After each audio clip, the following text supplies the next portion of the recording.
reste, frères, puisque vous avez appris de nous comment vous devez vous conduire et plaire à Dieu, et que c'est là ce que vous faites, nous vous prions et nous vous conjurons au nom du Seigneur Jésus de marcher à cet égard de progrès en progrès. 1 Thessaloniciens, verset 1. Paul exhorte les chrétiens à aller de progrès en progrès car il leur précise qu'ils ont appris à se conduire pour plaire à Dieu. C'est un appel à la persévérance, car la grâce et la nouvelle naissance ne sont pas en soi un aboutissement sans suite, mais la porte ouverte au chemin de sanctification qui témoigne justement de la grâce et de la nouvelle naissance.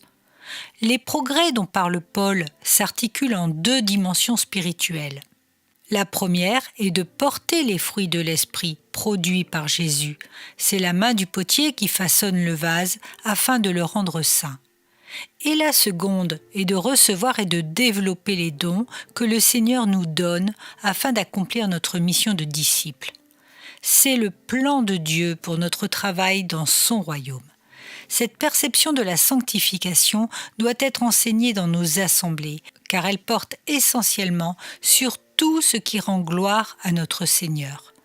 C'est l'application du verset 33 du chapitre 6 de Matthieu. « Cherchez premièrement le royaume et la justice de Dieu, et toutes ces choses vous seront données par-dessus. » C'est également l'application du premier des commandements dans Exode chapitre 20, verset 3. « Tu n'auras pas d'autre Dieu devant ma face. » C'est-à-dire que Dieu, dans toutes les sphères de notre vie, sera le premier.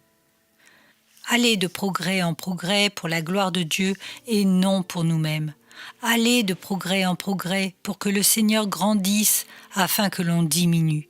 Aller de progrès en progrès dans notre combat face au péché. Aller de progrès en progrès dans notre témoignage de vie en Christ. Aller de progrès en progrès dans notre relation soutenue avec Christ. Aller de progrès en progrès afin de mourir pour qu'il vive.